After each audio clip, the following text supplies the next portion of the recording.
Assalamualaikum warahmatullahi wabarakatuh. Izin memperkenalkan diri, nama saya Bidan Cynthia. Saat ini saya akan menerangkan tentang tanda dan bahaya pada kehamilan. Kehamilan merupakan momen membahagiakan untuk semua wanita. Maka itu, penting untuk menjaga kesehatan selama kehamilan. Moms perlu memastikan kehamilan berjalan dengan lancar tanpa ada masalah. Oleh sebab itu, penting bagi moms untuk tahu dan mewaspadai tanda-tanda bahaya kehamilan. Dengan begitu, jika moms mengalami masalah pada kehamilan, kondisinya bisa diatasi sedini mungkin. Nah, 5 tanda bahaya kehamilan yang perlu moms waspadai. Yang pertama, perdarahan vagina. Di awal kehamilan, flek atau bercak darah umumnya menandakan terjadinya perdarahan implantasi. Namun, tetap saja, perdarahan apapun yang terjadi di saat kehamilan perlu diperiksa penyebabnya. Perdarahan di trimester pertama bisa menjadi pertanda kehamilan ektopik atau yang biasa disebut kehamilan yang terjadi di luar rahim. Perdarahan di trimester pertama juga bisa menjadi pertanda keguguran. Ketika usia kehamilan semakin bertambah, perdarahan bisa disebabkan oleh keguguran, plasenta previa, atau abrupsi plasenta. Infeksi juga bisa menyebabkan perdarahan saat hamil. Jadi, kalau moms mengalami perdarahan, sebaiknya segera periksakan ke dokter ya.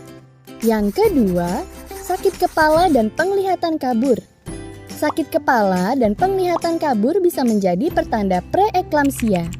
Kondisi ini biasanya muncul ketika usia kehamilan sudah melewati 20 minggu. Dokter akan memeriksakan apakah moms memiliki tekanan darah tinggi dan apakah ditemukan protein di dalam urin moms. Jika tidak diobati, preeklamsia bisa menyebabkan komplikasi kehamilan serius yang disebut eklamsia. Komplikasi ini ditandai dengan tekanan darah tinggi yang sangat tinggi dan disertai kekejangan. Oleh sebab itu, preeklamsia merupakan kondisi berbahaya yang perlu diwaspadai. Yang ketiga, pergerakan janin sedikit atau tidak ada sama sekali. Bayi memang bisa tidur ketika ia masih berada di dalam kandungan.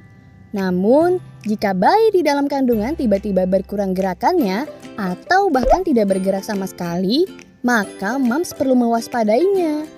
Hal tersebut bisa menjadi pertanda bahwa bayi tidak berada dalam kondisi yang baik. Menurut American Congress of Gynecologists and Obstetricians atau ACOG, ibu hamil harus menghitung berapa lama waktu yang dibutuhkan bayi untuk melakukan 10 tendangan. Harusnya waktu yang dibutuhkan kurang dari 2 jam. Kalau moms merasa jumlah tendangan bayi di dalam kandungan menurun drastis, atau jika ia membutuhkan waktu lebih dari 2 jam untuk melakukan 10 tendangan, maka sebaiknya periksakan ke dokter.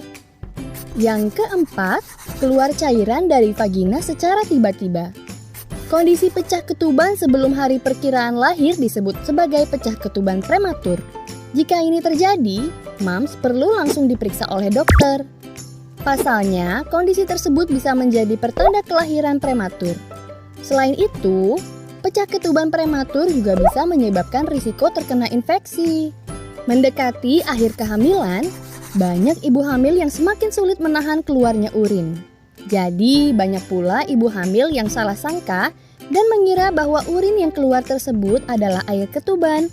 Jadi, kalau moms mengeluarkan cairan dari vagina dalam jumlah banyak dan secara tiba-tiba, segera periksakan ke dokter untuk memastikan cairan apakah itu. Yang kelima, nyeri punggung bagian bawah yang terus-menerus. Kebanyakan wanita hamil memang sering mengalami nyeri punggung bagian bawah, khususnya jika perut sudah semakin membesar. Namun, jika nyeri punggung bagian bawah yang moms alami tidak kunjung mereda dan semakin parah, sebaiknya periksakan ke dokter. Pasalnya, ini bisa menjadi pertanda infeksi ginjal atau kandung kemih. Nah, itu tadi 5 tanda bahaya kehamilan yang perlu moms waspadai. Kalau moms mengalami salah satu dari kelima hal di atas, sebaiknya segera diperiksakan ke dokter ya. Dengan begitu, kondisinya bisa